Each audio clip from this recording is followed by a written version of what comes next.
اعوذ باللہ من الشیطان الرجیم بسم اللہ الرحمن الرحیم اللہم صلی علی محمد وعلی آل محمد کما صلیت علی ابراہیم وعلی آل ابراہیم انک حمید مجید اللہم بارک علی محمد وعلی آل محمد کما بارکت علی ابراہیم وعلی آل ابراہیم انک حمید مجید اللہم رب اشرح لی صدری ویسر لی امری واحلل عقدۃ من لسانی یفقہوا قولی۔ ناظرین السلام علیکم۔ اللہ تعالیٰ آپ پر اپنی بہت سی رحمتیں فرما دے، آپ کو صحت و عافیت کے ساتھ رکھے، ایمان کی سلامتی عطا فرمائے اور نیکیاں کرنے کی توفیق عطا فرمائے۔ ہم سیرت کورس کے سلسلے میں آج 9ویں کلاس لے رہے ہیں۔ پچھلی ہماری جو کلاس تھی، واقعات یہاں تک پہنچے تھے کہ مسلمان جنگ بدر میں فتح حاصل کر چکے اور رسول اللہ صلی اللہ علیہ وسلم مدینے پہنچ چکے، لیکن اس وقت تک حضرت رقیہ جو تھی ان کو دفنایا جا چکا تھا، اور ہم نے یہاں ختم کیا تھا کہ رسول اللہ صلی اللہ علیہ وسلم کا یہ ذاتی صدمہ تھا۔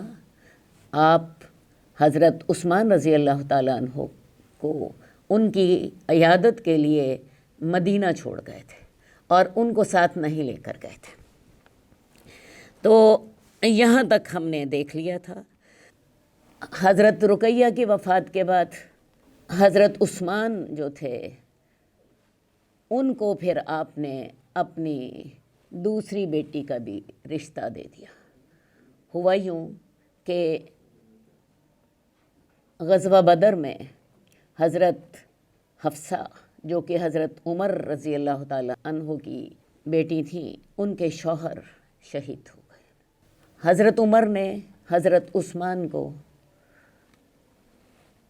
نکاح کرنے کے لیے کہا، لیکن رسول اللہ صلی اللہ علیہ وسلم نے حضرت عثمان سے کہا کہ میں تمہیں اس سے بہتر رشتہ بتاتا ہوں۔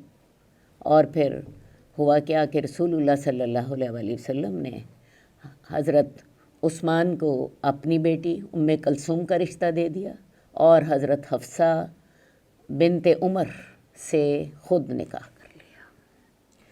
تو یہ معاملات بھی جنگوں کے ساتھ ساتھ چل رہے تھے۔ حضرت عائشہ کی جو رخصتی ہے وہ رسول اللہ صلی اللہ علیہ وسلم نے شوال میں کرائی۔ رمضان میں غزوہ بدر ہوا اور شوال میں حضرت عائشہ کی بھی آپ نے رخصتی کرا لی۔ ہم نے جب مسجد نبوی کی تعمیر کا ذکر کیا تھا تو آپ کو بتایا تھا کہ رسول اللہ صلی اللہ علیہ وسلم نے اپنے لیے وہاں پہ حجرے بھی تعمیر کروائے تھے۔ ایک حجرے میں تو حضرت سودا رہ رہی تھیں، اب ایک اور حجرہ جو تھا آپ نے اس وقت حضرت عائشہ کے لیے بھی تعمیر کروایا تھا۔ مدینہ آنے کے بعد حضرت عائشہ بیمار ہو گئی، ان کے سر کے بال جھڑ گئے۔ بعد میں خیر اللہ نے کیا تو ان کے سر کے بال دوبارہ آ گئے۔ رسول اللہ صلی اللہ علیہ وسلم غزوہ بدر کے بعد بھی پریشان رہتے تھے، کیونکہ ابھی دشمن کا ڈر تو ہر وقت ہی موجود تھا۔ حضرت ابو بکر آپ کو کچھ سکون پہنچانا چاہتے تھے۔ ایک دن کہنے لگے، یا رسول اللہ آپ عائشہ کی رخصتی کیوں نہیں کرا لیتے؟ رسول اللہ صلی اللہ علیہ وسلم فرمانے لگے، ابو بکر میرے پاس مال نہیں ہے تاکہ میں ان کو مہر میں دے سکوں۔ حضرت ابو بکر کہنے لگے، یا رسول اللہ میرے سے لے لیجئے، ادھار لے لیجئے، بعد میں ادا کر دیجئے گا۔ خیر جی، اس طرح کر کے حالات بنے اور رسول اللہ صلی اللہ علیہ وسلم نے حضرت عائشہ کی بھی رخصتی کرا لی۔ حضرت عائشہ کی رخصتی انتہائی سادہ انداز میں ہوئی۔ صحیحین میں حدیث موجود ہے، حضرت عائشہ کہتی ہیں کہ میں اپنے گھر میں جھولا جھول رہی تھی، میری والدہ نے مجھے بلایا، مجھے نہیں پتہ وہ مجھے کیا کہنا چاہتی تھی، کہتی ہیں کہ انہوں نے مجھے بلایا اور کچھ پانی لے کر میرا سر اور منہ صاف کیا اور مجھے لے کر چل پڑی۔ وہ انصار کے ایک گھر میں گئی، وہاں انصار کی خواتین جمع تھیں، انہوں نے ہمارا بڑا اچھا استقبال کیا اور ہمیں خیر و برکت کی دعائیں دیں۔ میری والدہ نے مجھے ان خواتین کے سپرد کر دیا اور ان خواتین نے میرا سنگھار کیا۔ تھوڑا وقت ہی گزرا تھا کہ رسول اللہ صلی اللہ علیہ وسلم تشریف لے آئے۔ میری والدہ نے مجھے ان کے سپرد کیا اور خود گھر چلی آئی۔ یہ نکاح تھا اس خاتون کا جو رسول اللہ صلی اللہ علیہ وآلہ وسلم کو سب سے زیادہ محبوب تھی۔ یہ نکاح انتہائی سادگی سے ہوا، جیسا کہ میں نے آپ کو بتایا۔ یہ حدیث جو ہے بخاری اور مسلم دونوں میں موجود ہے۔ حضرت عائشہ کی رخصتی شوال 2 ہجری میں غزوہ بدر کے بعد ہوئی۔ حضرت حفصہ سے آپ نے نکاح 3 ہجری میں کیا تھا، تب بات چیت تو ہو گئی تھی۔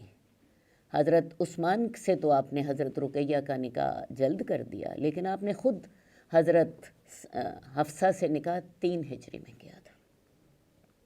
حضرت عائشہ سے نکاح کے 2 ماہ بعد حضرت فاطمہ کی بھی رخصتی ہو گئی۔ حضرت فاطمہ سے نکاح جو ہے وہ 1 سال پہلے ہو چکا تھا۔ حضرت علی آپ کے گھر میں ہی رہتے تھے اور آپ کے زیر کفالت تھے۔ بہقی میں خود ان کی اپنی روایت کردہ حدیث موجود ہے، کہنے لگے کہ میں رسول اللہ صلی اللہ علیہ وسلم کے پاس آیا تاکہ میں فاطمہ سے نکاح کے سلسلے میں آپ سے بات کر سکوں، لیکن آپ کے روب کی وجہ سے میری زبان سے کوئی بات نہ نکلی۔ میں آپ کے پاس آیا اور خاموش ہو کر بیٹھ گیا۔ آپ نے میرے سے پوچھا علی کس لیے آئے ہو؟ میں خاموش رہا۔ آپ نے پھر کہا علی کس لیے آئے ہو؟ میں پھر بھی خاموش رہا، میرے منہ سے بات ہی نہیں نکل سکی۔ تیسری دفعہ آپ نے پھر کہا کیا فاطمہ کو پیغام دینے کے لیے آئے ہو؟ حضرت علی نے اس وقت کہا ہاں۔ رسول اللہ صلی اللہ علیہ وآلہ وسلم نے ان سے کہا کہ تمہارے پاس انہیں مہر میں دینے کے لیے کچھ ہے؟ حضرت علی کہنے لگے میرے پاس تو کچھ بھی نہیں ہے۔ آپ نے فرمایا کہ تمہارے پاس وہ جو زرہ تھی وہ کہاں گئی؟ یہ زرہ جو تھی حضرت علی اسی وقت لے آئے۔ رسول اللہ صلی اللہ علیہ وسلم نے اسے بازار میں فروخت کرایا اور فروخت کر کے کچھ پیسے جو تھے وہ مہر کے لیے رکھ لیے، کچھ پیسوں سے حضرت فاطمہ کے لیے کچھ آرائش کا سامان منگوایا گیا اور کچھ پیسوں سے حضرت فاطمہ کی گھر کی کچھ اشیاء منگوائی گئی، اور اس طرح کر کے حضرت فاطمہ کی رخصتی بھی ہو گئی۔ حضرت فاطمہ کی رخصتی جو ہے یہ حضرت عائشہ کی رخصتی سے 2 ماہ بعد یعنی ذی الحج 2 ہجری میں ہوئی۔ اسی سال ہی رمضان کے روزے فرض ہوئے، صدقۃ الفطر فرض ہوا، اور صدقۃ الفطر کے بعد زکوٰۃ بھی فرض ہو گئی۔ زکوٰۃ کے نصابات کی تعیین کی گئی کہ اتنا نصاب ہوگا تو تب زکوٰۃ واجب ہوگی۔ 4 اشیاء پر زکوٰۃ واجب کی گئی، اور یہ اشیاء جو تھیں سونا چاندی، مویشی، پیداوار اور دوسرے اموال، ان پر جو تھی زکوٰۃ فرض کر دی گئی۔ یہ سارا کچھ جو ہے یہ 2 ہجری میں ہوا۔ اب آتے ہیں فوجی معاملات کی طرف، کیونکہ مدینہ کی جو زندگی ہے وہ تو ساری غزوات سے ہی عبارت ہے۔ مدینہ میں رسول اللہ صلی اللہ علیہ وآلہ وسلم 10 سال رہے، اور ان 10 سالوں کے اندر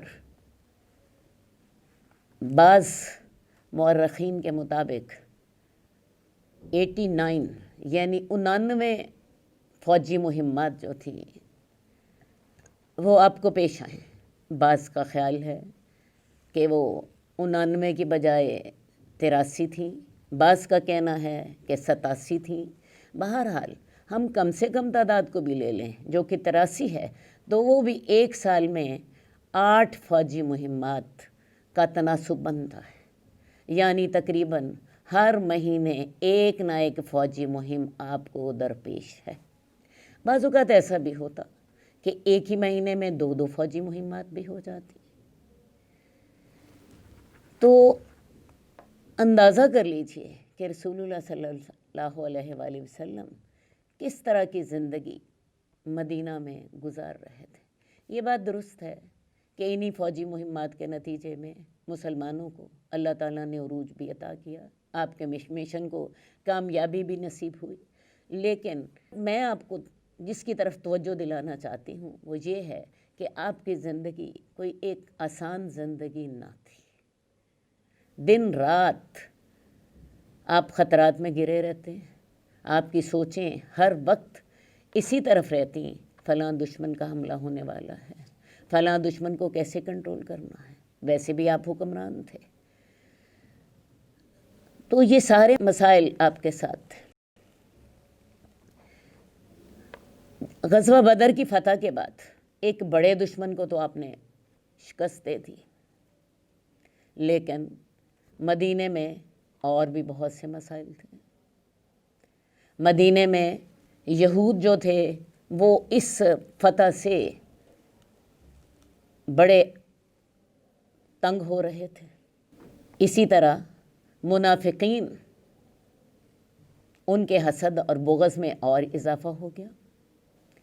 ہم نے آپ کو پہلے بتایا تھا کہ رسول اللہ صلی اللہ علیہ وسلم کی آمد سے قبل عبداللہ بن ابی جو تھا، اس کو اوس اور خزرج دونوں قبائل نے اپنا سردار منتخب کر لیا تھا۔ اس کی رسم تاج پوشی ابھی نہ ہوئی تھی کہ رسول اللہ صلی اللہ علیہ وسلم تشریف لے آئے، اور جب آپ تشریف لائے ہیں تو مدینے کے ہر گھر میں اسلام داخل ہو چکا تھا۔ آپ فطری طور پر مدینے کے امیر تھے، اور عبداللہ بن ابی کو یہی حسد تھا کہ آپ کی وجہ سے اس کی بادشاہی ختم ہو گئی۔ عبداللہ بن ابی نے جب دیکھا کہ مسلمان جنگ بدر میں فتح حاصل کر چکے ہیں تو اس نے ایک اور چال چلی، جنگ بدر کے اگلے ہی دن جا کر اسلام قبول کر لیا، لیکن دل میں وہ حسد اور بغض موجود تھا۔ غزوہ بدر کے صرف 7 دنوں بعد ہی رسول اللہ صلی اللہ علیہ وسلم کو اطلاع ملی۔ آپ کی انٹیلیجنس جو تھی وہ بڑی متحرک تھی، اور رسول اللہ صلی اللہ علیہ وسلم اس کا بڑا اہتمام کرتے تھے کہ آپ کو اطلاعات ملتی رہیں۔ غزوہ بدر کے صرف 7 دنوں کے بعد آپ کو اطلاع ملی کہ بنو سلیم کا جو قبیلہ ہے یہ لوگ مدینہ پر چھاپا مارنے کی تیاری کر رہے ہیں۔ رسول اللہ صلی اللہ علیہ وسلم نے فوری فیصلہ کیا، 200 صحابہ کو ساتھ لیا، اور شوال 2 ہجری میں آپ وہاں پہنچ گئے۔ جب انہیں پتہ چلا کہ رسول اللہ صلی اللہ علیہ وسلم بذات خود صحابہ کے ساتھ تشریف لے آئے ہیں، بھاگ گئے۔ ہاں، مسلمانوں کو وہاں سے 500 اونٹ مل گئے، مسلمانوں نے ہنکا اور مدینہ لے آئے۔ وہاں آپ نے اپنا حصہ نکال کے باقی اونٹ جو تھے وہ 200 صحابہ میں تقسیم کر دیے۔ آپ وہاں 3 دن رہے۔ دوبارہ آپ کو میں یہ بات یاد دلانا چاہوں گی کہ یہ واقعہ غزوہ بدر کے صرف 7 دن بعد پیش آئے۔ اب کفار مکہ جو تھے وہ انتقام کی آگ میں جل رہے تھے۔ ایک دن بیت اللہ میں صفوان بن امیہ اور عمیر بن وہب بیٹھے آپس میں باتیں کر رہے تھے۔ یہ ان سرداروں کا تذکرہ کر رہے تھے جو کہ قلیب بدر میں پھینکے گئے۔ آپس میں باتیں کر رہے تھے کہ اتنے بڑے بڑے سرداروں کی موت کے بعد زندہ رہنے کا اب کیا مزہ؟ عمیر کہنے لگا اگر میرے سر پر قرض نہ ہوتا جس کی ادائیگی کا بھی کوئی انتظام نہیں ہے اور میرے بچے نہ ہوتے تو میں ہی جاتا اور مدینہ جا کے محمد کو قتل کراتا۔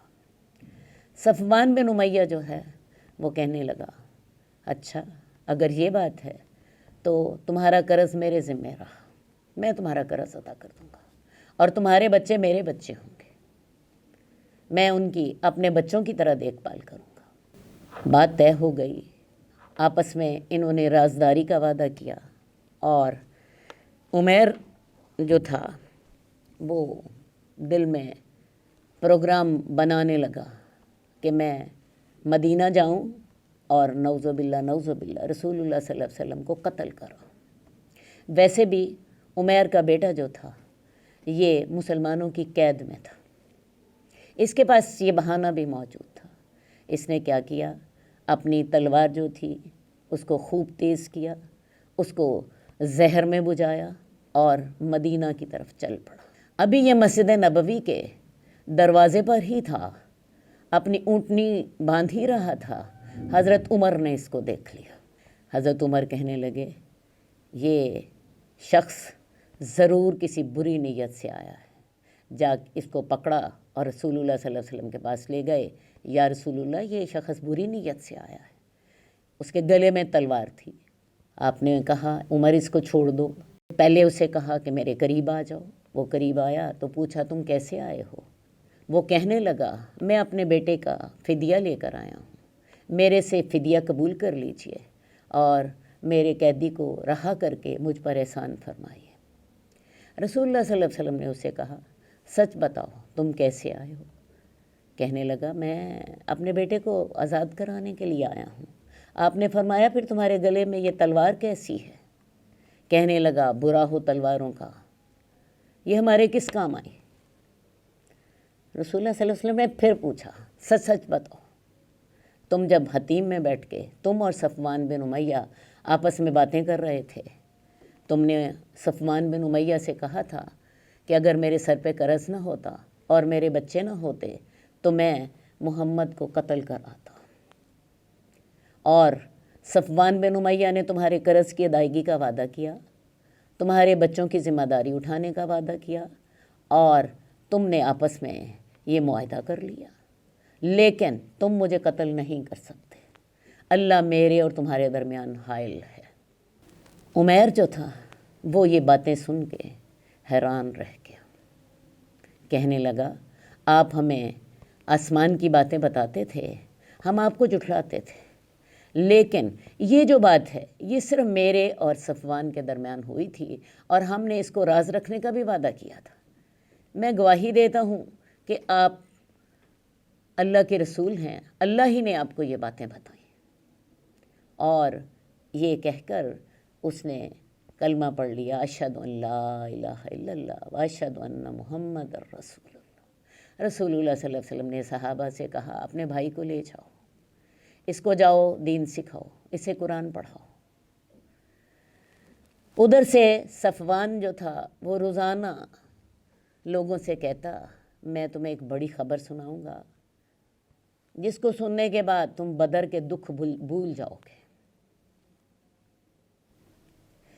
وہ مدینہ سے آنے والے ہر قافلے سے پوچھتا کہ تمہیں عمیر کے کچھ حال کا پتہ ہے؟ اسے کچھ پتہ نہ چلتا۔ آخر ایک قافلے والوں سے اسے پتہ چلا کہ عمیر مسلمان ہو چکے۔ عمیر نے رسول اللہ صلی اللہ علیہ وسلم سے اجازت مانگی کہ یا رسول اللہ مجھے اجازت دیجیے کہ میں مکہ چلا جاؤں اور مکہ جا کے میں لوگوں کو دین کی تعلیم دوں۔ میں پہلے اسلام کے خلاف سازشیں کرتا رہا، میں نے مسلمانوں پر بہت سے ظلم بھی کیے، اب میں چاہتا ہوں کہ میں دین کی دعوت دے کر اپنے ان کاموں کی تلافی کر دوں۔ خیر جی، رسول اللہ صلی اللہ علیہ وسلم نے اسے اجازت دے دی، لیکن ادھر صفوان کا حال یہ تھا کہ اس نے جب سنا کہ عمیر مسلمان ہو چکے، اس نے قسم کھائی کہ میں آج کے بعد اس سے کلام نہیں کروں گا اور اسے کوئی نفع نہیں پہنچاؤں گا۔ خیر جی، یہ معاملہ تو اس طرح ختم ہو گیا کہ رسول اللہ صلی اللہ علیہ وسلم کو قتل کرنے کی سازش جو تھی وہ اس طرح ناکام ہو گئی کہ وہ عمیر خود ہی مسلمان ہو گئے، اور نہ صرف مسلمان ہوئے بلکہ دین کی دعوت دینے والے بھی بن گئے۔ اب اگلا معاملہ جو ہے وہ پھر یہود کے ساتھ متعلق ہے۔ یہود کو رسول اللہ صلی اللہ علیہ وسلم سے بہت حسد تھا۔ اس کی ایک وجہ تو بڑی سیدھی سی تھی، ان کا خیال یہ تھا کہ نیا نبی جو آئے گا وہ بنی اسرائیل سے آئے گا، اور رسول اللہ صلی اللہ علیہ وسلم بنی اسماعیل سے آ گئے تھے۔ اس کے علاوہ کچھ اور بھی وجوہات تھیں۔ مسلمانوں کے آنے سے پہلے یہود کی عرب میں بڑی اہمیت تھی، کیونکہ لوگ انہیں اہل علم سمجھتے تھے اور لوگ بہت سے معاملات میں ان سے مشورہ کرتے تھے۔ اب رسول اللہ صلی اللہ علیہ وسلم کے اور مسلمانوں کے مدینہ آنے کے بعد ان کی وہ اہمیت ختم ہو گئی۔ ان کو اس بات کی تکلیف تھی۔ دوسری بات یہ ہے کہ مدینہ کی اقتصادیات پر یہود کا قبضہ تھا۔ ہم نے آپ کو پہلے بتایا تھا کہ یہود سودی کاروبار کرتے، لوگوں کو قرضے دیتے، اسلحہ بیچتے، لوگوں کے اندر لڑائیاں ڈلواتے، اور اپنے کاروبار کو بڑھانے کے لیے ہر وقت اوس اور خزرج کے درمیان لڑائی کا چکر چلاتے رہتے۔ اب جب مسلمان مدینہ آئے تو مہاجرین مکہ، چونکہ ان کا پیشہ تجارت تھا، ان کو تجارتی امور کی بڑی خبر تھی، لہٰذا اب وہ جو مدینے کی اقتصادیات پر پہلے یہود کا قبضہ تھا، اب یہود کے ساتھ مہاجرین جو تھے وہ بھی اس میں شریک ہو گئے۔ یہود کو اپنے اس مقام میں مہاجرین کے جو مقابلہ تھا اس کی بھی بڑی تکلیف تھی۔ تو یہ کئی وجوہات مل گئی تھیں جنہوں نے یہود کو سرکشی پہ آمادہ کر دیا تھا۔ رسول اللہ صلی اللہ علیہ وسلم نے مدینہ جاتے ہی ان کے ساتھ وعدہ کیا تھا تاکہ مسلمان اور وہ ایک شہر میں امن اور سکون کے ساتھ رہ سکیں، لیکن یہودی ایک سازشی قوم ہے۔ یہ یہودی وہ لوگ ہیں جنہوں نے اللہ کی آیات میں تحریف کی، اللہ کے انبیاء کو قتل کیا۔ جب ان باتوں کا پتہ مدینے کے لوگوں کو چلا قرآن مجید کی آیات کے ذریعے، یہودیوں کو اس سے بھی بڑی شرمندگی محسوس ہوتی۔ پہلے تو وہ یہ اپنی ساری خباثتیں لوگوں سے چھپائے ہوئے تھے، قرآن مجید ان کی یہ خباثتیں کھول کھول کر بتاتا تھا۔ اس وجہ سے بھی یہودیوں کو مسلمانوں سے تکلیف ہو رہی تھی۔ بہرحال اب یہ جو تکلیف تھی اس کا اظہار بھی ہونے لگ پڑا۔ غزوہ بدر کے بعد یہودیوں کے جو سردار تھے یہ مکہ گئے، انہوں نے مشرکین مکہ سے جا کر ہمدردی کا اظہار کیا اور انہیں مسلمانوں سے انتقام لینے کے لیے ورغلایا۔ وہ تو پہلے ہی انتقام کی آگ میں جل رہے تھے، انہوں نے اس آگ کو اور تیز کیا۔ رسول اللہ صلی اللہ علیہ وسلم ان کی یہ حرکتیں دیکھ رہے تھے۔ ان کے جو شاعر تھے وہ رسول اللہ صلی اللہ علیہ وسلم کی ہجو کرتے اور مسلمان عورتوں کے ساتھ چھیڑ چھاڑ کرتے۔ رسول اللہ صلی اللہ علیہ وسلم نے ایک دن بنو قینقاع کے بازار میں یہود کو جمع کیا۔ ہم نے آپ کو پہلے بتایا تھا کہ مدینے میں یہود کے 3 قبائل تھے، ایک بنو قینقاع، ایک بنو نذیر اور ایک بنو قریظہ۔ بنو قینقاع جو تھے وہ سب سے زیادہ طاقتور اور سرکش تھے، تو انہی کے بازار میں رسول اللہ صلی اللہ علیہ وسلم نے یہود کو اکٹھا کیا اور ان کو سمجھایا کہ دیکھو اپنی سرکشی سے باز آ جاؤ، ایسا نہ ہو کہ تم میں بھی وہی مار پڑے جو کہ قریش کو پڑ چکی ہے۔ یہود کا جواب آگے سے بڑا سرکشی والا تھا، کہنے لگے محمد تم دھوکے کا شکار ہو گئے ہو، تمہارا واسطہ ایسے لوگوں سے پڑا جو کہ جنگ سے ناآشنا تھے، ہمارے سے تمہارا مقابلہ ہوا تو تمہیں پتہ لگ جائے گا کہ جنگ کسے کہتے ہیں۔ ان کا جواب کھلا کھلا اعلان جنگ تھا، لیکن رسول اللہ صلی اللہ علیہ وسلم نے صبر سے کام لیا، حالات کا انتظار کرتے رہے، اور حالات جو ہیں وہ جلد ہی سامنے آ گئے۔ ہوا یوں کہ ایک مسلمان عورت جو تھی وہ بنو قینقاع کے بازار میں گئی۔ بنو قینقاع جو ہیں ان کا جو پیشہ تھا یہ لوہار تھے، سونار تھے یا برتن ساز تھے۔ ان کی تعداد جو تھی 700 تھی۔ ان کا قلعہ بہت بڑا تھا اور ان کے قلعے میں بہت سا اسلحہ بھی جمع تھا، ویسے بھی ان کا پیشہ اس طرح کا تھا۔ ان کے بازار میں ایک مسلمان عورت گئی، اسے کوئی اپنے زیورات سے متعلق کچھ کام تھا، یہودیوں نے اس کا چہرہ کھلوانا چاہا، مسلمان عورت نے اپنا چہرہ نہ کھولا۔ جو دکاندار تھا اس نے کیا کیا کہ اس مسلمان عورت کا جو کپڑا تھا پیچھے سے اٹکا دیا۔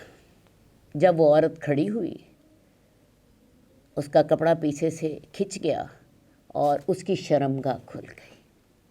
وہ عورت بہت چیخی، اس کی چیخنے کی آواز سن کر ایک مسلمان وہ آگے بڑھا اور اس نے اس سنار کو جو دکاندار تھا اس کو قتل کر دیا۔ اب ادھر سے یہود جو تھے وہ بھی اکٹھے ہو گئے، انہوں نے اس مسلمان کو گھیرا ڈال کر قتل کر ڈالا۔ اب یوں سمجھیے ایک لڑائی کی کیفیت پیدا ہو گئی اور ایک عام بلوہ ہو گیا۔ رسول اللہ صلی اللہ علیہ وسلم کو جب ان حالات کا پتہ چلا تو آپ نے ان کا محاصرہ کر لیا۔ ان لوگوں نے معاہدے کی خلاف ورزی کی اور قلعہ بند ہو کر بیٹھ گئے۔ محاصرہ 10 دن جاری رہا۔ یہ لوگ اس شرط پر ہتھیار ڈالنے پر آمادہ ہو گئے کہ رسول اللہ صلی اللہ علیہ وسلم ان کے بارے میں جو فیصلہ کریں گے یہ اسے قبول کر لیں گے۔ خیر جی، رسول اللہ صلی اللہ علیہ وسلم نے ان سب کو باندھنے کا حکم دے دیا، ان سب کو باندھا گیا۔ اب اس وقت عبداللہ بن ابی جس کو مسلمان ہوئے ابھی صرف 1 مہینہ ہی ہوا تھا وہ آ گیا۔ وہ بنو قینقاع کا جاہلیت کے دور میں حلیف تھا۔ اس نے رسول اللہ صلی اللہ علیہ وسلم کے پاس آ کر ان کی سفارش کی کہ یا رسول اللہ ان کو معاف کر دیجیے، لیکن اس کا انداز بڑا سرکشی والا تھا۔ کہنے لگا کہ 300 کھلے جسم کے جوان اور 400 زرہ پوش جنہوں نے ہر مشکل میں میری مدد کی، آج ان کو قتل کر دیا جائے گا۔ محمد میرے حلیفوں کے بارے میں رعایت کیجیے۔ رسول اللہ صلی اللہ علیہ وسلم نے رخ پھیر لیا، اس نے آپ کے گریبان میں ہاتھ ڈال دیا۔ رسول اللہ صلی اللہ علیہ وسلم نے اسے کہا تیرا برا ہو، مجھے چھوڑ دو، لیکن اس نے کہا میں آپ کو تب چھوڑوں گا جب تک کہ آپ میرے حلیفوں کے بارے میں نرمی کا اعلان نہیں کرتے۔ رسول اللہ صلی اللہ علیہ وسلم کے چہرے پر غصے کے اثرات بھی دیکھے گئے۔ میں نے جیسا کہ آپ کو پہلے بتایا اسے ابھی مسلمان ہوئے 1 مہینہ ہی ہوا تھا۔ رسول اللہ صلی اللہ علیہ وسلم نے اسے کہا چلو میں تمہاری خاطر انہیں چھوڑ دیتا ہوں۔ خیر جی، ان کو چھوڑ دیا گیا، لیکن رسول اللہ صلی اللہ علیہ وسلم نے ان کو کہا کہ وہ 3 دنوں کے اندر اندر مدینے سے نکل جائیں۔ اب وہ مدینے میں نہیں رہ سکتے۔ عبداللہ بن ابی اب پھر ان کی حمایت کے لیے دوبارہ آیا، رسول اللہ صلی اللہ علیہ وسلم کے گھر پر آیا تاکہ ان کی حمایت کرے۔ اس کا دل یہ تھا کہ یہ لوگ اپنے گھروں میں ہی رہیں، ان کو ان کے گھروں سے نہ نکالا جائے۔ یہ رسول اللہ صلی اللہ علیہ وسلم کے گھر پر آیا. حضرت عبیم ایک صحابی تھے، وہ اس وقت پہرا دے رہے تھے. اس نے ان کو دھکا دے کر اندر جانا چاہا، لیکن آپ کے دربان نے اس کے ساتھ سختی کی، اسے اندر ہی نہیں جانے دیا. بہرحال یہ اس بات میں تو کامیاب ہو گیا کہ ان کی جانیں بچ جائیں، لیکن یہ فیصلہ یہود کو ماننا پڑا کہ یہود اپنے قلعے سے نکل جائیں. اور آپ نے صحابہ کی ڈیوٹی لگا دی کہ 3 دنوں کے بعد بنو قینقاع کا کوئی آدمی مدینے میں نہ رہے. 3 دنوں کے بعد انہیں وہاں سے نکال دیا گیا. یہ مدینے سے نکل کے شام کی طرف ازروات کا ایک علاقہ ہے، وہاں چلے گئے. اور یہ پہلا قبیلہ تھا جس کے ساتھ رسول اللہ صلی اللہ علیہ وآلہ وسلم نے یہ معاملہ فرمایا. ادھر سے قریش مکہ جو تھے، انہیں غزوہ بدر کے ساتھ بہت زیادہ تکلیف پہنچ چکی تھی. دن رات چین نہیں تھا. انہوں نے لوگوں کو منع کر دیا تھا کہ وہ اپنے مقتولین پر آہو بکا نہیں کریں گے اور اپنے قیدیوں کا فدیہ بھی جلد نہیں بیچیں گے تاکہ مسلمان ان کی کمزوری کو نہ جانیں. ابو سفیان نے قسم کھا لی کہ میں جب تک محمد سے جنگ نہیں کروں گا تب تک میں جنابت کی وجہ سے اپنا سر نہ دوں گا. اب یہ قسم کھانی تو بڑی آسان تھی، عمل کرنا بڑا مشکل تھا. خیر جی، ابو سفیان نے کیا کیا کہ اپنے ساتھ 200 سواروں کو لیا اور مدینے کی طرف چل پڑا. مدینے جا کر اس نے سلام بن مشکم ایک یہودی کے پاس رات گزاری. اس یہودی نے اس کو شراب بھی پلائی، کھانا بھی کھلایا. اس نے کیا کیا، رات کے پچھلے پہر وہاں سے نکلا اور اپنے ساتھیوں کے ساتھ مل کر اس نے مدینے کی ایک چراگاہ تھی وہاں پر حملہ کیا. کھجوروں کے کچھ درختوں کو جلا دیا، کچھ درختوں کو کاٹ دیا اور 2 آدمیوں کو قتل کر دیا جو وہاں نگرانی پر مامور تھے، اور تیزی سے واپس بھاگا. رسول اللہ صلی اللہ علیہ وسلم کو جب خبر ملی، آپ فوراً صحابہ کو لے کے اس کے تعاقب میں گئے. لیکن ابو سفیان جو تھا وہ رسول اللہ صلی اللہ علیہ وآلہ وسلم سے زیادہ تیز نکلا اور اس نے مکے پہنچ کر ہی دم لیا. راستے میں اس نے اپنا ساز و سامان گرا دیا تاکہ وہ اس بوجھ سے نجات حاصل کر سکے. اس کے ساتھ بہت سے ستو بھی تھے، اس نے وہ بھی راستے میں گرا دیے تاکہ ہلکا پھلکا ہو کر زیادہ تیزی سے بھاگ سکے. مسلمانوں نے وہ ساز و سامان اور وہ جو ستو تھے وہ قبضے میں لے لیے اور واپس چلے گئے. اس غزوے کا نام ہی مسلمانوں نے غزوہ سویق رکھ دیا کیونکہ سویق ستوؤں کو کہتے ہیں. یہ غزوہ جو ہے یہ ذی الحج 2 ہجری میں پیش آیا. غزوہ بنو قینقاع شوال میں پیش آیا، جبکہ غزوہ بنو سلیم میں نے آپ کو بتایا غزوہ بدر کے صرف 7 دنوں کے بعد پیش آیا، اور غزوہ بنو قینقاع جو ہے یہ رمضان کے بعد اگلا مہینہ شوال کا تھا، یہ شوال کے آخر میں پیش آیا. اور یہ غزوہ سویق جو تھا یہ ذی القعدہ 2 ہجری میں پیش آیا. اب 3 ہجری شروع ہو چکی تھی. تیسری ہجری میں جو سب سے پہلا اہم واقعہ ہمیں ملتا ہے وہ غزوہ ذی امر کا ہے. آپ ذرا نقشہ دیکھیے، یہ علاقہ جو ہے یہ مدینے سے شمال کی جانب ہے. رسول اللہ صلی اللہ علیہ وسلم کو خبر ملی تھی کہ وہاں پہ کچھ لوگ جو ہیں جمع ہو کر مدینہ پر حملہ کرنے کا ارادہ کر رہے ہیں. آپ 450 صحابہ کو ساتھ لے کر گئے، وہاں پہنچ گئے. یہ ذی امر جو ہے یہ اصل میں ایک چشمے کا نام ہے. جب رسول اللہ صلی اللہ علیہ وسلم وہاں پہنچے تو یہ لوگ جو تھے گرد و بیش کی پہاڑیوں میں چھپ گئے۔ آپ وہاں پورا 1 مہینہ ٹھہرے تاکہ گرد و پیش کے علاقوں پر آپ کا رعب قائم رہے۔ اس غزوے میں لڑائی نہیں ہوئی۔ ہاں، جیسا کہ میں نے آپ کو بتایا کہ آپ اس میں 1 پورا مہینہ جو تھے وہ وہاں آپ نے قیام کیا، اور اس کے بعد پھر آپ مدینہ واپس آ گئے۔ اب اگلا جو اہم واقعہ ہوا وہ کعب بن اشرف کا قتل ہے۔ یہ کعب بن اشرف نوجوان آدمی تھا، یہود کا سردار تھا، بڑا خوبصورت مالدار آدمی تھا، اس کے علاوہ شاعر تھا، اور اپنی شاعری کے ساتھ رسول اللہ صلی اللہ علیہ وآلہ وسلم کو ایذا دیتا تھا۔ جیسا کہ عام یہودیوں کا طریقہ تھا، یہ بھی مسلمانوں کے خلاف حسد، بغض کا شکار تھا، مسلمانوں کے خلاف سازشیں، کفار مکہ کے ساتھ رابطہ قائم رہتا تھا۔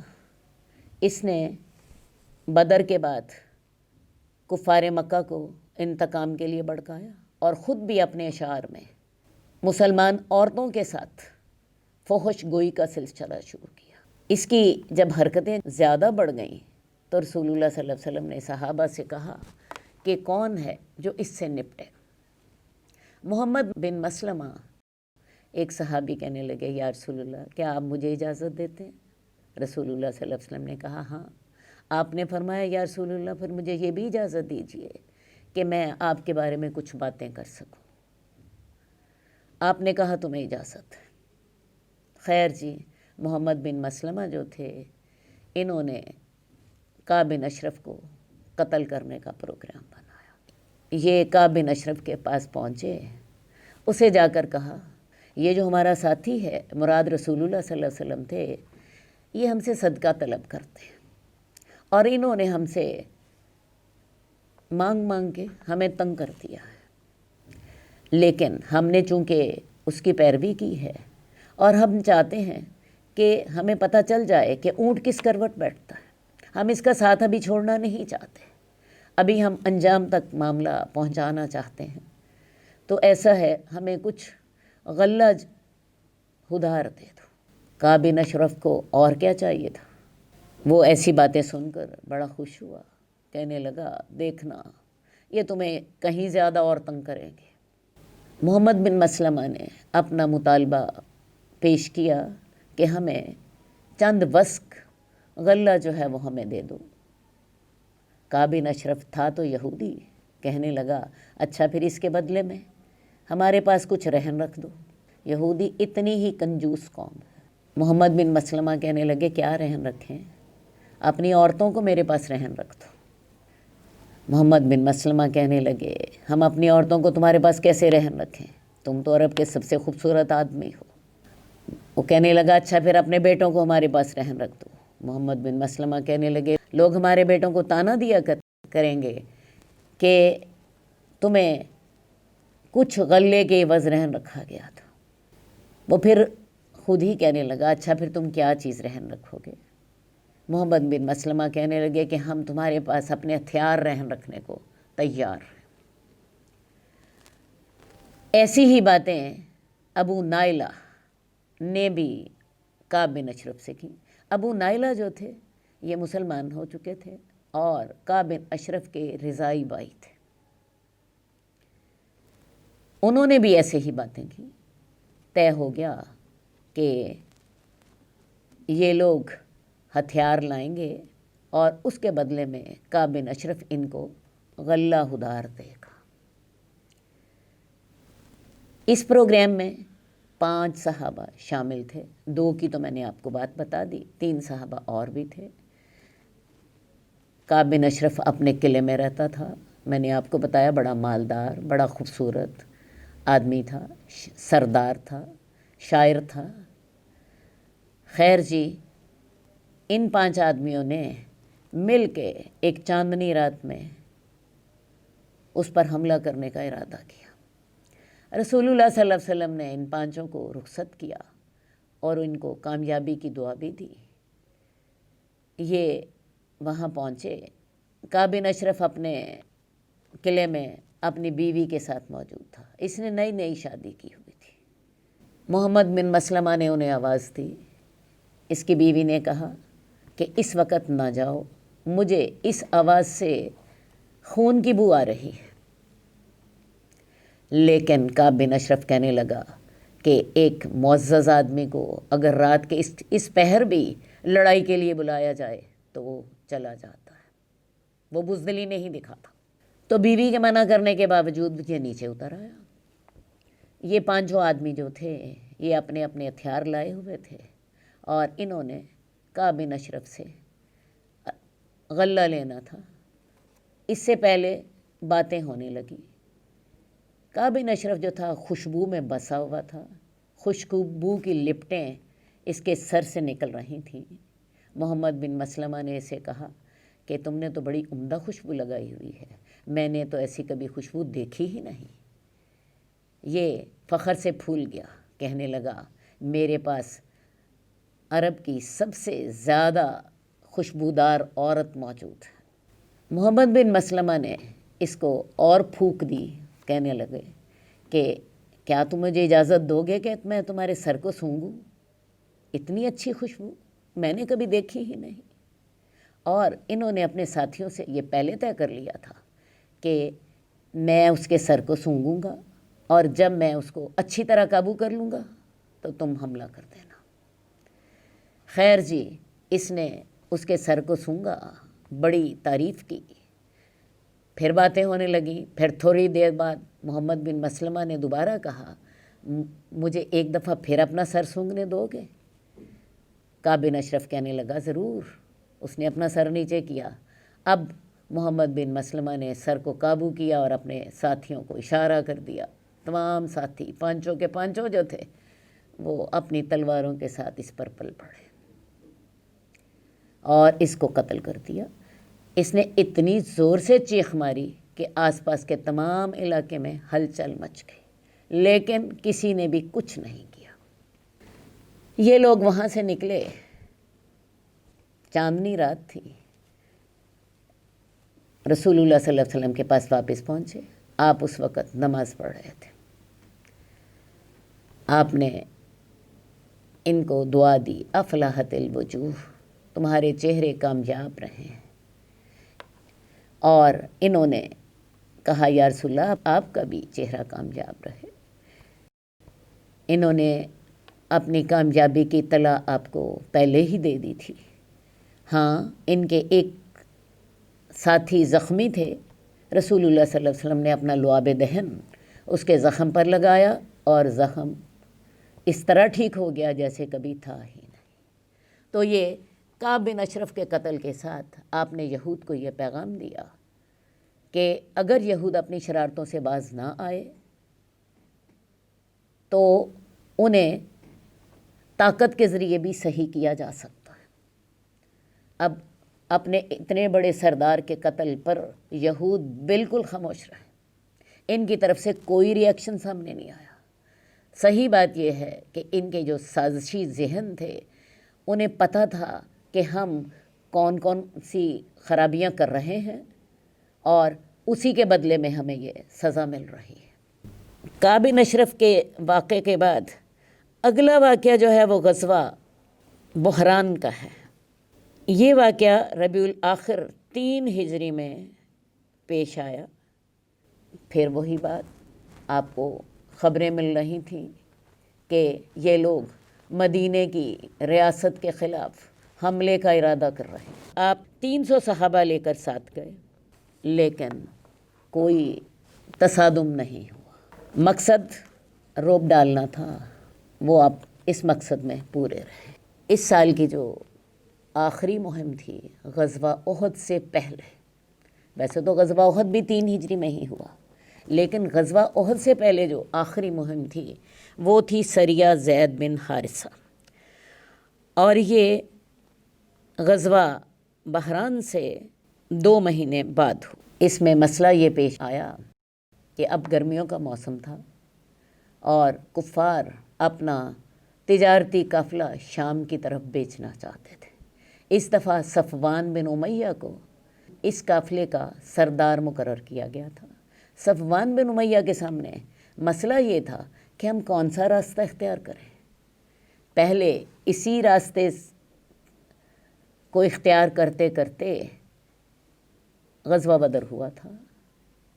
غزوہ بدر کی بنیادی وجہ تو ابو سفیان کا تجارتی قافلہ تھا جس پر حملہ کرنے کے لیے مسلمان نکلے تھے۔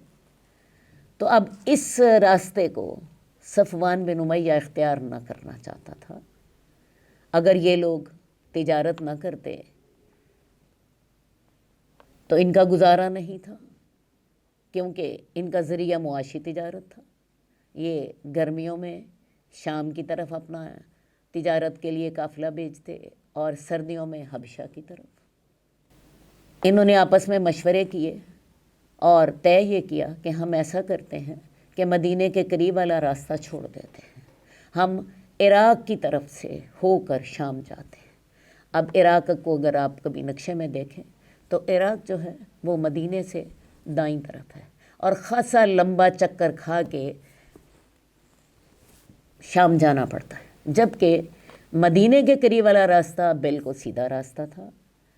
اب یوں سمجھ لیجئے کہ پہلے سے تقریباً 1.5 گنا زیادہ راستہ طے کر کے ان کو شام پہنچنا تھا۔ انہوں نے یہ والا راستہ اختیار کر لیا، ایک شخص کو مقرر کیا کہ وہ ان کو عراق کے راستے سے شام لے جائے۔ یہ قافلہ جو تھا اس میں ڈھیر سارا مال تھا۔ یہ عراق کے راستے پہ جا رہے تھے، مسلمانوں کو خبر مل گئی۔ میں نے آپ کو پہلے بھی بتایا تھا کہ رسول اللہ صلی اللہ علیہ وسلم کی انٹیلیجنس جو تھی وہ بڑی متحرک تھی۔ رسول اللہ صلی اللہ علیہ وسلم کو خبر مل گئی کہ کفار کا تجارتی قافلہ جو ہے وہ عراق کے راستے شام جا رہا ہے۔ رسول اللہ صلی اللہ علیہ وسلم نے فوراً فیصلہ کیا، حضرت زید بن حارثہ کو 100 گھڑ سوار دے کر بھیجے۔ یہ لوگ گھوڑوں پر سوار تھے اور انہوں نے اس قافلے کا تعاقب کیا۔ اللہ کی قدرت آپ دیکھیے کہ وہ جو قافلہ تھا وہ ایک چشمے پر اترا ہوا تھا کہ اوپر سے زید بن حارثہ پہنچ گئے۔ سفیان بن امیہ بھی بھاگ گیا، دوسرے سارے لوگ بھی بھاگ گئے۔ ان کا سامان جو تھا وہ تقریباً 1,00,000 درہم کا تھا، وہ سارے کا سارا مسلمانوں کے ہاتھ آیا۔ اب یہ جو مسلمانوں کو مال غنیمت ملا ہے یہ تو ایک علیحدہ بات تھی، یہ تو وہ فائدہ تھا جو مسلمانوں کو ملا، لیکن اس سے کفار کے دلوں میں جو انتقام کی آگ تھی وہ پہلے سے زیادہ بھڑک اٹھی۔ انہیں سمجھ آئی کہ مسلمان ہم جہاں کہیں جائیں یہ ہمیں کہیں بھی نہیں چھوڑیں گے۔ انہوں نے تو ہمارا ہر راستہ بند کر دیا۔ ہم عراق کے راستے بڑے چھپ چھپا کے نکلے تھے، مسلمانوں سے بہت دور، لیکن انہوں نے یہاں بھی آ کے ہمیں اس تجارت سے روک دیا اور ہمارا سارا مال بھی اپنے قبضے میں کر لیا۔ آپ خود اندازہ لگا سکتے ہیں یہ کفار جو تھے جو پہلے ہی انتقام کی آگ میں جل رہے تھے، اب اس آگ پر اس واقعے نے تیل چھڑک دیا۔ اب جنگ یوں لگ رہا تھا کل کی بجائے آج ہی ہو جائے گی۔ خیر جی، یہ جو سریہ ہے زید بن حارثہ والا جو ہے، اس نے غزوہ احد کے لیے فوری سبب کا کام دیا۔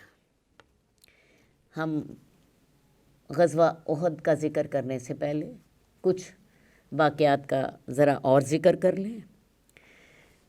رسول اللہ صلی اللہ علیہ وآلہ وسلم نے سریہ زید بن حارثہ کے بعد حضرت حفصہ بنت عمر سے نکاح کیا۔ اس کا ذکر ہم پہلے بھی کر چکے ہیں۔ حضرت حفصہ جو تھی، جیسا کہ میں نے آپ کو بتایا، حضرت عمر کی بیٹی تھی اور غزوہ بدر میں ان کے شوہر جو تھے حضرت خنیس بن حذافہ شہید ہو چکے تھے۔ رسول اللہ صلی اللہ علیہ وسلم نے انہیں اپنی زوجیت کا شرف بخشا۔ اس کے بعد رسول اللہ صلی اللہ علیہ وآلہ وسلم نے حضرت زینب بنت خزیمہ سے نکاح کیا۔ زینب بنت خزیمہ کا نام ام المساکین ہے۔ یہ بہت زیادہ غریبوں کی مدد کرتی تھی۔ رسول اللہ صلی اللہ علیہ وسلم نے ان سے رمضان 3 ہجری میں نکاح کیا۔ غزوہ احد شوال میں ہوا ہے۔ یہ دونوں واقعات جو ہیں یہ غزوہ احد سے پہلے کے ہیں۔ تو رسول اللہ صلی اللہ علیہ وسلم نے حضرت زینب بنت خزیمہ سے رمضان 3 ہجری میں نکاح کیا، لیکن اللہ کی قدرت یہ ہے کہ یہ رسول اللہ صلی اللہ علیہ وسلم کے پاس صرف 8 مہینے رہی اور اس کے بعد ان کی وفات ہو گئی۔ رسول اللہ صلی اللہ علیہ وسلم نے ان کا خود نماز جنازہ پڑھایا اور ان کو دفن کیا۔ تو یہ وہ واقعات تھے جو کہ غزوہ بدر کے بعد ہوئے اور غزوہ احد سے قبل ہوئے۔ جیسا کہ میں نے ابھی آپ کو سریہ زید بن حارثہ کے بارے میں بتایا ہے، سریہ بن حارثہ کے بعد حالات ایسے ہو گئے تھے کہ جیسے جنگ کل نہ ہو آج ہو۔ کفار جو تھے وہ انتہائی غضبناک ہو رہے تھے۔ انہوں نے کیا کیا کہ اب مسلمانوں سے انتقام لینے کے لیے فیصلہ کر لیا۔ غزوہ احد کے لیے بہت سی وجوہات تھی۔ سب سے پہلی وجہ تو یہی تھی کہ غزوہ بدر کا انتقام لینا تھا، کہ غزوہ بدر میں کفار کے 70 بڑے سردار قتل کیے جا چکے تھے اور 70 سردار ہی جو تھے وہ قیدی بن گئے تھے۔ قیدی بننے کی ذلت بھی کوئی تھوڑی تو نہیں تھی۔ اس کے بعد یہ جو سریہ زید بن حارثہ میں انہوں نے دیکھا کہ مسلمان دنیا کے جس کونے میں ہم جائیں کبھی ہمیں ہمارے گھر آ کے مار چاہتے ہیں۔ آپ کو یاد ہونا چاہیے کہ غزوہ بدر کی فوری وجہ جو تھی وہ سریہ نخلہ بنی تھی۔ سریہ نخلہ جو تھا یہ علاقہ، نخلہ کا علاقہ جو تھا یہ مکے کے قریب تھا۔ تو تب بھی نے یہی تکلیف ہوئی تھی کہ مسلمان ہمارے گھر میں آ کے ہمیں مار چاہتے ہیں، ہمارے بندے قتل کر دیتے ہیں، ہمارا مال لوٹ کے لے جاتے ہیں۔ اب انہیں تکلیف یہ تھی کہ ہم جہاں بھی چلے جائیں مسلمان ہمارا پیچھا نہیں چھوڑتے۔ تو اب جب یہ وہاں سے واپس آئے، یہ والا قافلہ تو نہ جا سکا کیونکہ اس قافلے کے مال پر تو مسلمانوں نے قبضہ کر لیا، 1,00,000 درہم، اور سارے جو کفار تھے یہ بھاگ کے واپس مکہ آئے۔ اب انہوں نے جنگ کی فوری تیاری شروع کر دی۔ ویسے تو جنگ کی تیاری انہوں نے غزوہ بدر کے بعد سے ہی شروع کر دی تھی، اور سب سے پہلا کام انہوں نے یہ کیا تھا کہ جو قافلہ ابو سفیان لے کر آ رہا تھا اس قافلے کا نفع انہوں نے کسی کو نہیں دیا۔ انہوں نے طے کر لیا کہ اس قافلے کو جو جتنا نفع ہے یہ سارے کا سارا مسلمانوں سے انتقام کے لیے جو جنگ کی جائے گی اس کی تیاری کے لیے استعمال ہوگا۔ اس قافلے میں 1,000 اونٹ تھے، 50,000 دینار کا سونا تھا، 50,000 دینار مالیت کا سامان تھا۔ تو انہوں نے کیا کیا کہ اس کا جو نفع تھا وہ سارے کا سارا جنگ کی تیاری کے لیے رکھ لیا، اور اب اس سے اسلحہ خریدا جانے لگا، جنگ کی تیاری شروع کر دی گئی، اور یہ غزوہ بدر کے اگلے دن سے ہی یہ تیاری شروع ہو گئی تھی۔ دوسری بات، غزوہ سویق میں ابو سفیان جو تھا یہ کچھ بھی نہ کر سکا تھا، حالانکہ اس نے نظر مانی ہوئی تھی، اس نے قسم کھائی تھی کہ جب تک میں محمد سے جنگ نہ کر لوں گا میں جنابت کے باعث اپنا سر نہ دوں گا۔ وہ اس نے اپنی قسم تو پوری کر لی لیکن نتیجہ کچھ بھی نہ ہوا، اور مسلمان جو تھے وہ اپنا رعب برابر بڑھا رہے تھے۔ اور خاص طور پہ یہ جو سریہ زید بن حارثہ تھا اس نے تو آپ یوں سمجھ لیجئے آگ پر تیل ڈال دیا۔ کفار نے سوچا کہ اب ہمیں فوراً نکلنا ہے۔ انہوں نے سال پورا ہوتے ہی ایک لشکر تیار کیا۔ اس لشکر میں 3000 لوگ تھے۔ ویسے بھی انہوں نے فوجی بھرتی شروع کر دی تھی۔ اعلان کر دیا گیا تھا کہ جو کوئی مسلمانوں کے خلاف لڑنا چاہتا ہے وہ ہمارے جھنڈے کے نیچے آ جائے۔ تو یہ صرف مکے کے لوگ نہیں تھے بلکہ ارد گرد کے لوگ بھی اکٹھے ہو گئے، اور 3000 کا لشکر شوال میں مسلمانوں سے جنگ کے لیے مکہ سے نکل کھڑا ہوا۔ قریش نے اس دفعہ ایک کام اور بھی کیا۔ انہوں نے سوچا ہم اپنی عورتیں بھی ساتھ لے کر جائیں گے تاکہ ہماری عورتیں جو ہیں وہ ہمیں وہاں پہ جوش دلائیں۔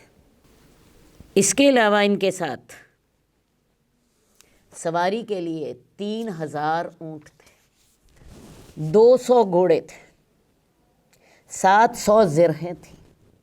دوبارہ سن لیجئے، 3000 کا لشکر ہے، 3000 اونٹ ہیں، 200 گھوڑے اور 700 زرہیں بھی سامان جنگ میں شامل تھی۔ ابو سفیان کو پورے لشکر کا سپہ سالار مقرر کیا گیا۔ خالد بن ولید ان کے ساتھ تھے۔ اکرمہ بن ابو جہل بھی جو تھے، ابو جہل کا بیٹا، اس کو بھی اہم ذمہ داری سونپی گئی، اور یہ لشکر جو ہے یہ مدینے کی طرف چل پڑا۔ ادھر سے حضرت عباس جو تھے رسول اللہ صلی اللہ علیہ وآلہ وسلم کے چچا، یہ مکے میں تھے۔ یہ ان تمام حالات کو دیکھ رہے تھے۔ انہوں نے کیا کیا کہ یہ تمام حالات رسول اللہ صلی اللہ علیہ وآلہ وسلم کو لکھ بھیجے۔ ایک سوار کو بھیجا جس نے صرف 3 دنوں میں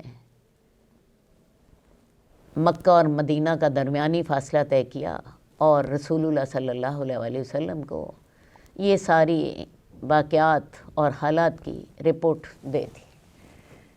رسول اللہ صلی اللہ علیہ وسلم اس وقت قباء میں تھے۔ آپ کو جو ہی خبر ملی آپ مدینہ واپس آئے، اور مدینہ میں آ کر آپ نے ان حالات کا مقابلہ کرنے کے لیے تیاری شروع کر دی۔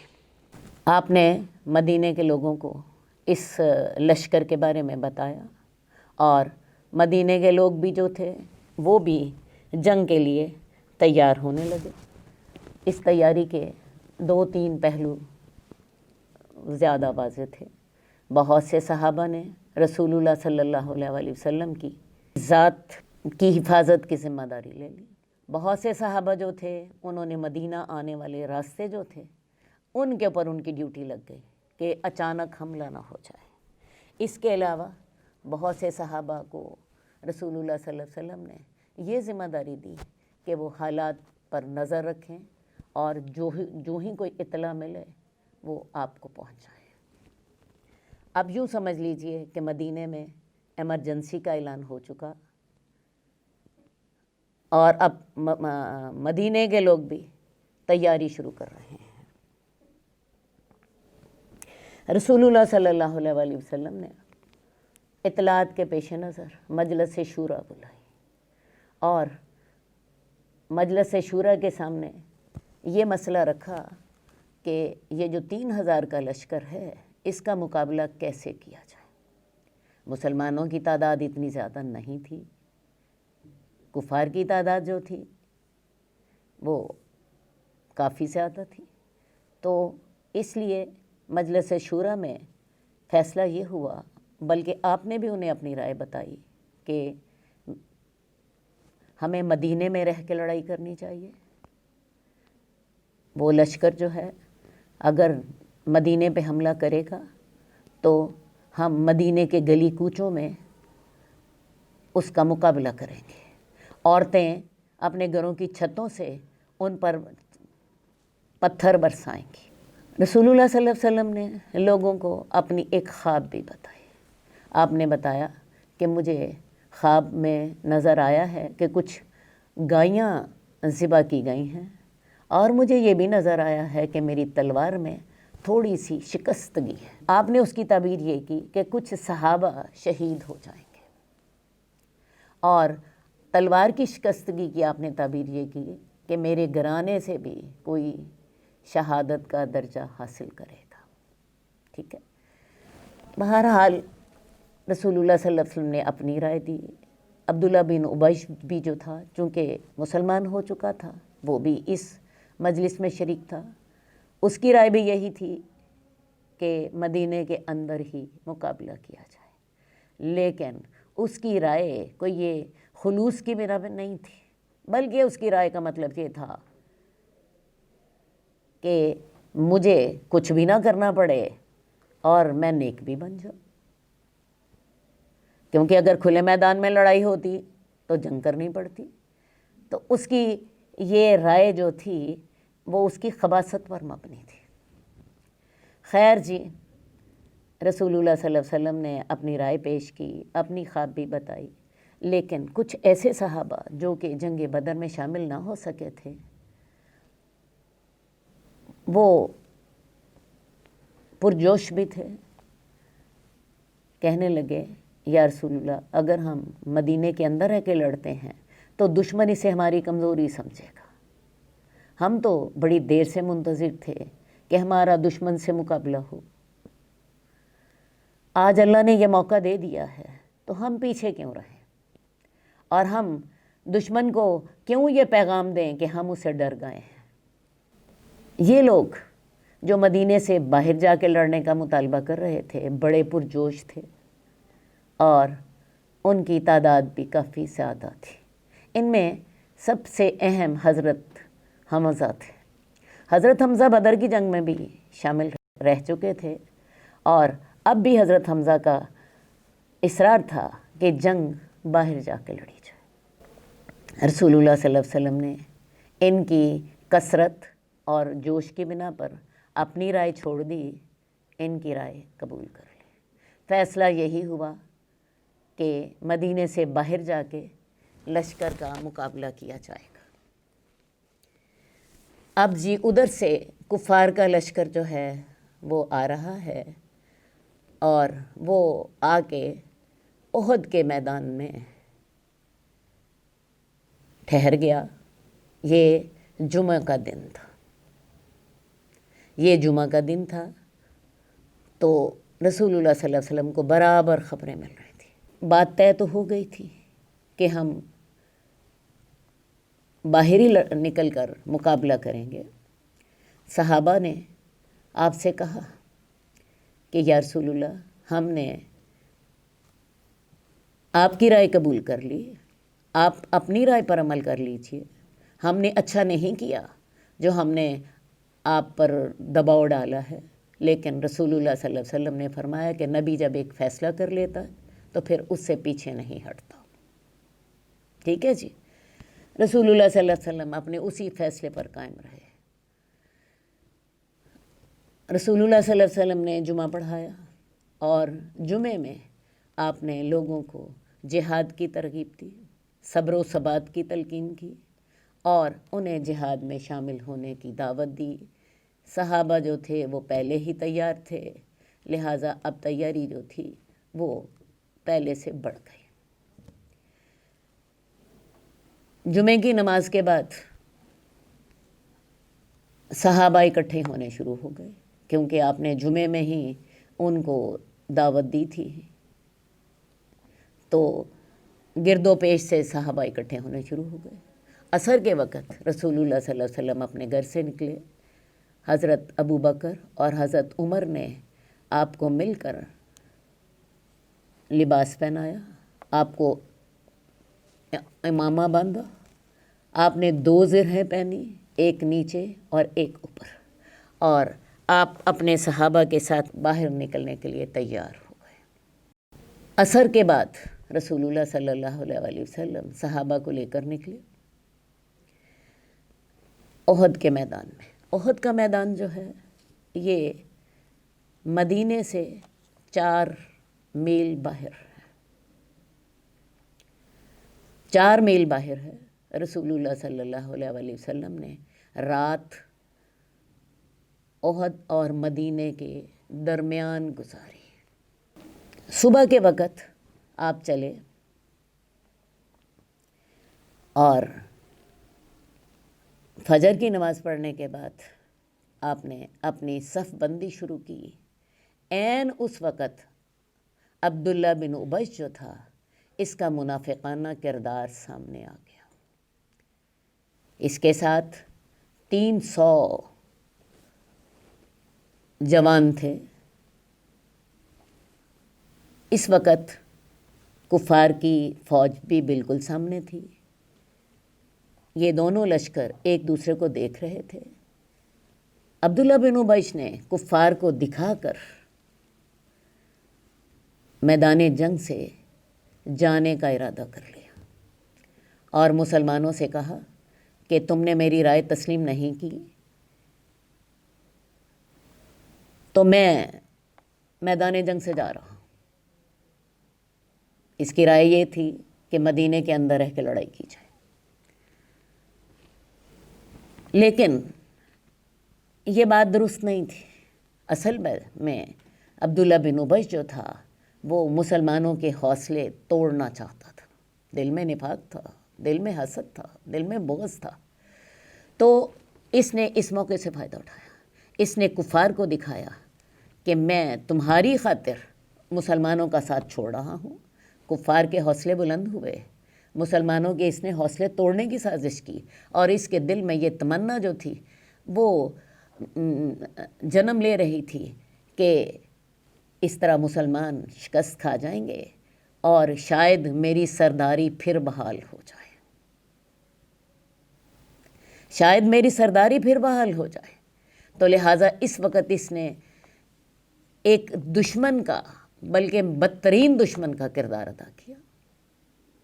زبان سے تو اس کا کہنا یہی تھا کہ تم نے چونکہ میرا مشورہ قبول نہیں کیا، تم مدینے سے باہر لڑائی کے لیے آئے ہو تو میں یہاں سے جا رہا ہوں۔ حالانکہ اگر یہی وجہ تھی تو یہ مدینے سے نکلا کیوں تھا؟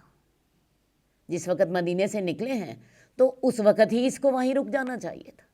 اصل اس کے ذہن میں وہی خباثت تھی کہ شاید اس طرح مسلمانوں کو شکست ہو جائے، کفار جیت جائیں اور میری بادشاہی مجھے واپس مل جائے۔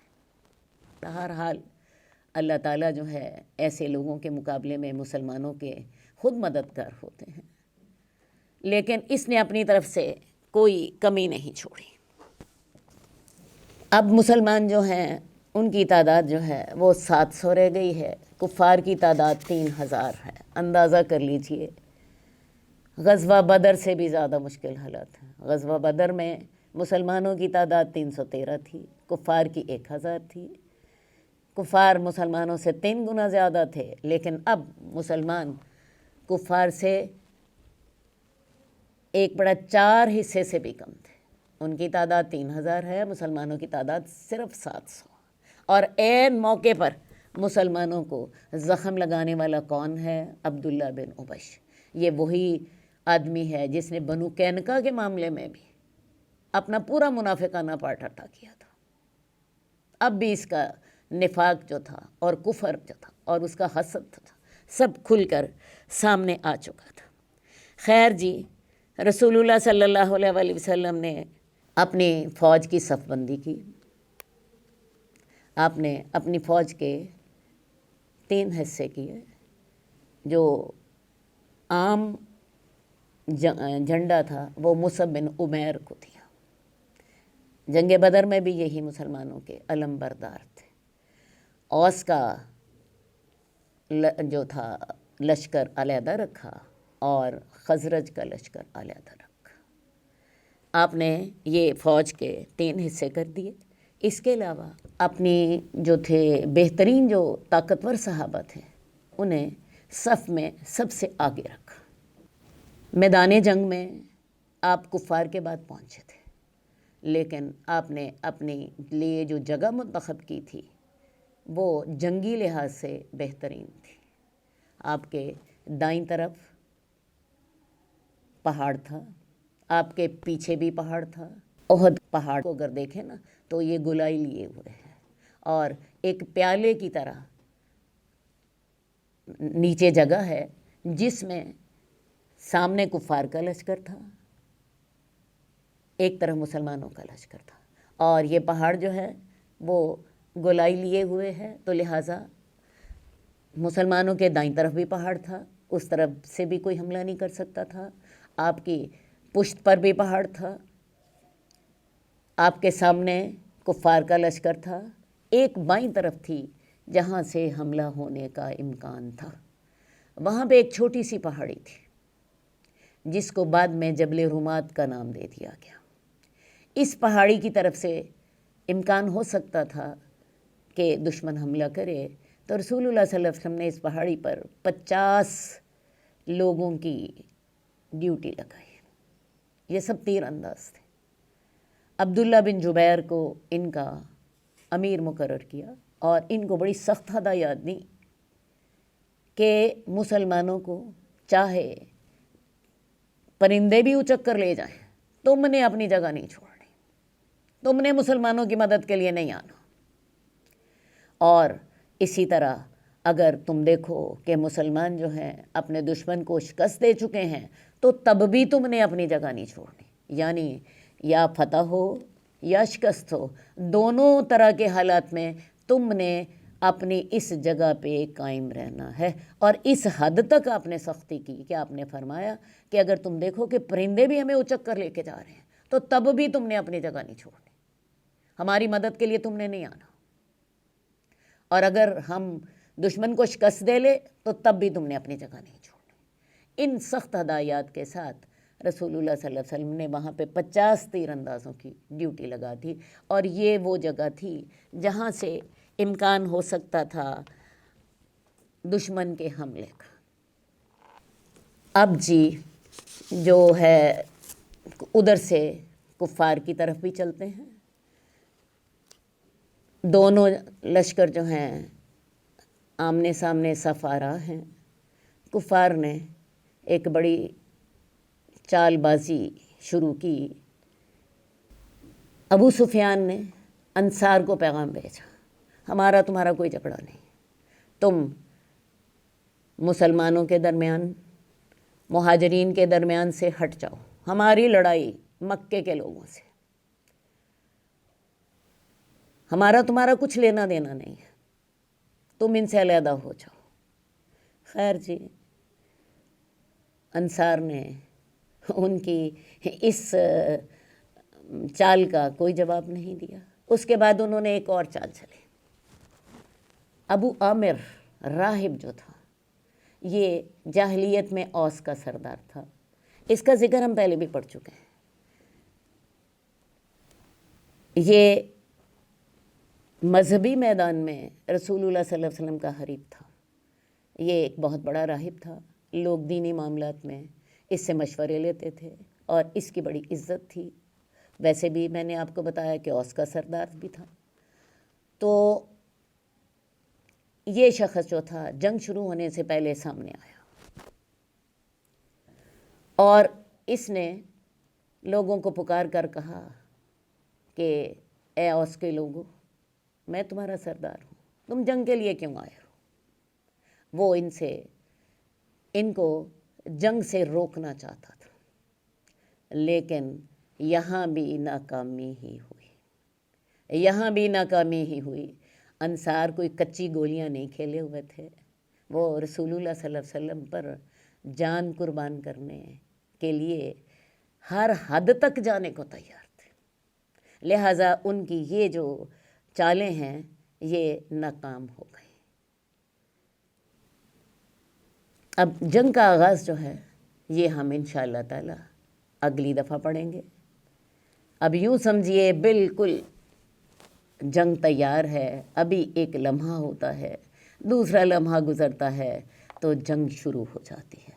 تو انشاءاللہ تعالی اللہ نے چاہا تو ہم اگلی دفعہ یہ سارا کچھ جو ہے بڑی تفصیل کے ساتھ دیکھیں گے۔ اللہم صلی علی محمد وعلی آل محمد کما صلیت علی ابراہیم وعلی آل ابراہیم انک حمید مجید۔ اللہم بارک علی محمد وعلی آل محمد کما بارکت علی ابراہیم وعلی آل ابراہیم انک حمید مجید۔